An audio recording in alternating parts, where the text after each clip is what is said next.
Da eletrosérie eu vim, eu sou negativo, enfim. Haha, partículas subatômicas fazem parte de mim. Nós e nossos fãs vamos arrasar, partículas subatômicas vamos te ensinar.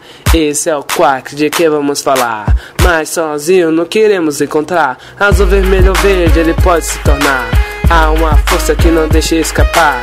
Esse é o Bloom de que vamos comentar, apesar de ser pequeno, poderoso do lugar. Levanta daí, vamos praticar. Para passar em física todos devem estudar. Azul, vermelho ou verde ele pode se tornar. Esse é o quark de quem vamos ensinar. Para de falar e começa a ouvir. Presta atenção, cê vai curtir. Ao final da aula todos irão aplaudir.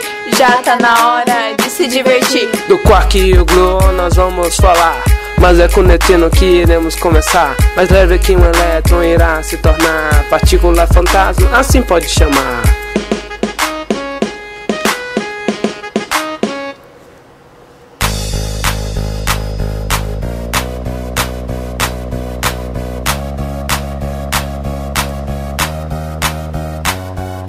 Da eletrosérie eu vim, eu sou negativo, enfim. Haha, partículas subatômicas fazem parte de mim. E faz a luz brilhar, o sinal do celular. Deixa o imã no lugar, fazem tudo funcionar. E faz a luz brilhar, o sinal do celular. Deixa o imã no lugar, fazem tudo funcionar. Da eletrosérie eu vim, eu sou negativo, enfim. Haha, partículas subatômicas fazem parte de mim. Vai lá, pode ir? Vai!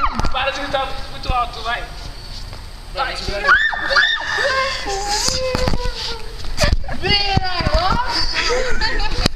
Vai! Se não der pra virar...